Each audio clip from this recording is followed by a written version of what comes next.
Porque las elecciones presidenciales en Venezuela son las más inciertas desde 2013, pese a los obstáculos que denuncia la oposición. Pocas semanas después de la muerte de Hugo Chávez en 2013, Venezuela vivió una incierta elección presidencial en la que Nicolás Maduro, sucesor del fallecido mandatario, se impuso al opositor Enrique Capriles por unos pocos miles de votos. Este domingo, 11 años después, de nuevo la oposición acude unida a unas presidenciales en las que, pese a los obstáculos, podría derrotar al chavismo, algo a lo que renunció en las elecciones de 2018 por considerar que no había condiciones justas para una elección competitiva.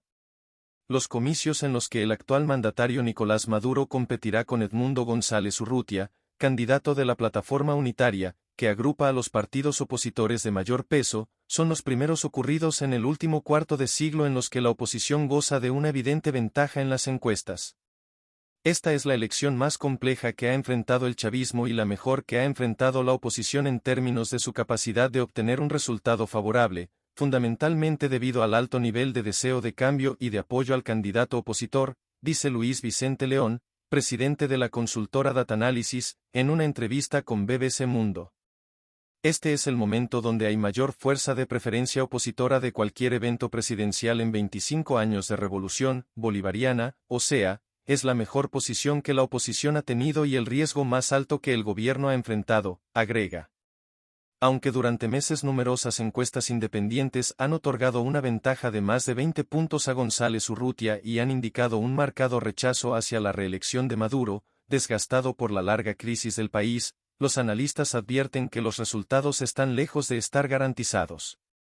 ¿Por qué? En primer lugar, por los obstáculos que han enfrentado los opositores. Desde 2023, cuando se realizó la elección primaria para escoger al candidato presidencial de la Plataforma Unitaria, la oposición viene acusando al oficialismo de actuar con ventajismo de cara a estos comicios. La principal queja se refiere a la inhabilitación política de María Corina Machado, a quien, pese a haber ganado con una votación abrumadora las primarias de la oposición, no se le permitió inscribir su candidatura presidencial debido a una sanción administrativa de la Contraloría General de la República. Más allá de rechazar que Machado realmente haya incurrido en alguna falta, la oposición ha recordado que, según la Comisión Interamericana de Derechos Humanos, la inhabilitación de candidatos solo debe imponerse tras una condena judicial en un proceso penal y no por un procedimiento administrativo. Esa medida fue anunciada en junio de 2023 por el entonces Contralor General de la República, Elvis Amoroso, quien actualmente preside el Consejo Nacional Electoral, CNE, y ha sido diputado a la Asamblea Nacional por el oficialista Partido Socialista Unido de Venezuela. Ante la imposibilidad de inscribir la candidatura de Machado y de la suplente que ésta eligió, la profesora universitaria Corina Jouris, la Plataforma Unitaria terminó postulando a González Urrutia, un diplomático retirado de 74 años que hasta hace meses era desconocido para la mayor parte de los ciudadanos, pero cuya postulación rápidamente escaló en las encuestas. La oposición ha acusado a los cuerpos de seguridad y de otras instituciones del Estado de someterla a un acoso sistemático con miras a dificultar los actos de campaña de Machado, González Urrutia y de otros dirigentes. En lo que va de año y hasta el pasado 16 de julio se habían registrado en Venezuela 102 detenciones de personas vinculadas con la oposición, de las cuales 77 ocurrieron desde el inicio formal en julio de la campaña, de acuerdo con la ONG Foro Penal. A esa lista hay que sumarle el nombre de Milcíades Ávila, jefe de seguridad de Machado, que fue detenido el 17 de julio y liberado bajo condiciones al día siguiente. Muchos de los detenidos son coordinadores de comandos de campaña de la oposición en distintos estados del país, dirigentes o simpatizantes de los partidos de la Plataforma Unitaria. Adicionalmente, hay 6 colaboradores cercanos de Machado refugiados en la Embajada de Argentina en Caracas, de donde no han podido salir debido a que el gobierno venezolano los acusa de estar vinculados con planes desestabilizadores. La oposición también ha denunciado que otras instituciones del Estado, como el ente recaudador de impuestos, CENIAT, han sancionado a hoteles y restaurantes que han prestado servicios a los equipos de campaña de la oposición. El gobierno de Maduro asegura que estas decisiones son respetuosas de la ley y niega que se trate de represalias políticas. una elección semicompetitiva. En el terreno directamente electoral, la oposición ha denunciado que el CNE impuso un calendario muy ajustado y un conjunto de restricciones indebidas para impedir que los venezolanos en el extranjero puedan votar. No es un detalle menor. De los más de 7 millones de venezolanos fuera del país, solamente hay 69.189 inscritos para votar, de acuerdo con datos del registro electoral preliminar citados por el sitio especializado en elecciones Votoscopio. Es una cifra ínfima si se considera que en el extranjero hay entre 3,5 millones y 5,5 millones de venezolanos en edad de votar, de acuerdo con diversos expertos. Una parte de estos venezolanos, como los residentes en Estados Unidos o en Ecuador, no podrán votar porque los consulados en esos países están cerrados.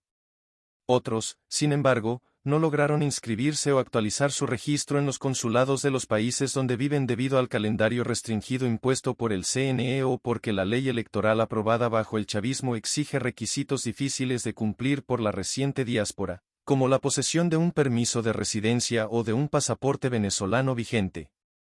Esta limitación al voto en el extranjero es vista como un mecanismo aplicado por las autoridades para reducir indirectamente los votos de la oposición que históricamente es favorecida de forma abrumadora por los venezolanos fuera del país. La oposición también se ha quejado de que solo 2 de los partidos que forman parte de la plataforma unitaria fueron habilitados para postular candidatos en el tarjetón. Así, el rostro de González Urrutia solamente aparecerá 3 veces, incluyendo la tarjeta de la Mesa de Unidad Democrática, la alianza opositora que precedió a la PU, mientras que el de Maduro está en 13 tarjetas. Además, cuestionó que el CNE retirara la invitación a la misión de observación electoral de la Unión Europea, medida que en su opinión resta credibilidad y transparencia a los comicios. El expresidente de Argentina Alberto Fernández también dijo que ya no asistiría como veedor de los comicios, pues el gobierno venezolano le indicó su deseo de que no lo hiciera después de que Fernández se hizo eco de una frase del mandatario de Brasil, Lula da Silva, quien dijo que si Maduro era derrotado en las urnas, debía aceptar su derrota. El Tribunal Superior Electoral de Brasil también canceló el envío de una misión de observación electoral luego de que Maduro cuestionara la fiabilidad del sistema de votación brasileño. Este conjunto de restricciones hacen que las presidenciales en Venezuela sean catalogadas por Luis Vicente León como elecciones semicompetitivas. Es una elección donde el gobierno tiene ventajas en términos de control institucional, de recursos, de comunicación, de movilización. En Venezuela no tienes una elección transparente y competitiva, lo que tienes es una elección donde hay niveles suficientes de competitividad que han hecho que la oposición decida participar a pesar de las dificultades, comenta. El experto compara este proceso con un juego deportivo en el que el gobierno ya tiene anotados a su favor algunos puntos antes de que el partido comience, pero al que la oposición ha decidido acudir de todas formas porque cree tener fuerza suficiente para superar esa desventaja. Esa disposición a participar, a pesar de las barreras o de la cancha inclinada, es, junto al deseo de cambio de los ciudadanos, lo que diferencia estas elecciones de comicios anteriores como los de 2018, en los que la oposición no quiso participar por no considerarlos competitivos. Jesús Eguías, consultor político y experto en gerencia de crisis, coincide en señalar en que las dificultades que enfrenta la oposición ahora son similares a las que hubo en el pasado. En este momento, hay los mismos obstáculos de las presidenciales de 2018, en las que la oposición se abstuvo, y que en las parlamentarias de 2015.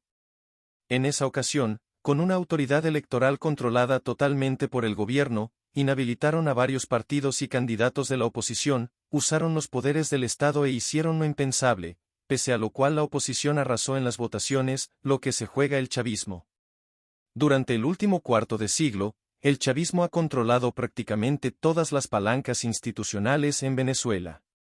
La gran excepción ocurrió con la victoria de la oposición en las parlamentarias de 2015 y, entonces, esa Asamblea Nacional fue vaciada de poder por decisiones del Tribunal Supremo de Justicia, formada por jueces nombrados por el oficialismo, y por la elección de una Asamblea Constituyente chavista. De resto, los espacios controlados por la oposición han estado limitados a un puñado de gobernaciones y a una parte minoritaria de las alcaldías. Nada de esto es comparable con lo que está en juego este 28 de julio, el poder ejecutivo en un país con vocación presidencialista. Y en el caso del oficialismo venezolano arriesga mucho más, la continuidad de un proyecto político. Así lo ha promovido Maduro, quien este jueves presentó la última actualización del llamado Plan de la Patria, el nombre que Chávez le daba a su programa de gobierno. Pese a haber ganado decenas de elecciones en estos 25 años, el proyecto chavista ha sido construido sobre la base del rechazo a la alternancia política y con vocación de permanencia, como deja claro uno de sus lemas, no volverán. En el caso de Maduro y otros altos jerarcas como el ministro de Defensa, Vladimir Padrino, o de Diosdado Cabello, primer vicepresidente del partido oficialista SUV, entregar el poder tiene la dificultad añadida de que les dejaría expuestos a una serie de investigaciones y sanciones internacionales. Algunas de estas sanciones podrían ser levantadas sin dificultad, pues fueron impuestas precisamente para presionar por un proceso electoral competitivo en Venezuela.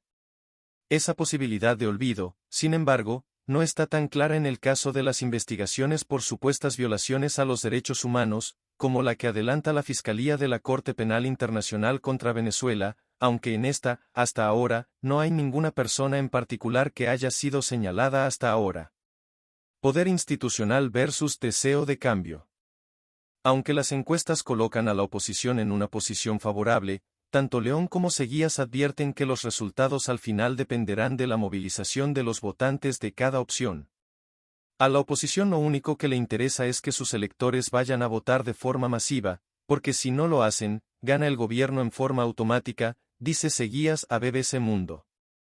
El experto considera que aunque el conjunto del sistema electoral venezolano tiene muchas perversiones, como las inhabilitaciones o la exclusión masiva de votantes en el exterior, el sistema de votación en sí es muy confiable pues los votos son consignados tanto de forma electrónica como manual. Lo más importante para la oposición es que acuda a votar el mayor número posible, por encima del 70%, que es lo que va a ocurrir seguramente el 28, y que haya representantes de la oposición en cada mesa electoral para garantizar que los votos se cuenten correctamente, apunta. Los venezolanos votan en una máquina que emite un comprobante de papel que se deposita en una caja, lo que permite contrastar luego los resultados que arroja la máquina con el conteo de los votos en papel. Luis Vicente León advierte que la oposición es favorita en términos de preferencia en las encuestas, pero el gobierno tiene una mayor capacidad para mover a sus seguidores a votar. En Venezuela estás cometiendo un error si no entiendes cuál es la capacidad de movilización del gobierno que, obviamente, es superior a la de la oposición, porque el gobierno tiene recursos, maquinaria y capacidad de presión y eso lo lleva a una cosa que se llama movilización inducida, mientras que la oposición tiene una movilización espontánea y voluntarista que depende del deseo de la gente de votar, señala. Así, desde su punto de vista, esta no debe verse como una elección entre las preferencias de uno y otro, sino entre las preferencias de uno y la capacidad organizativa, de movilización, de control institucional del otro. ¿Cuál va a ser más fuerte? Lo vamos a ver el día de la elección. Esos escenarios están abiertos, concluye.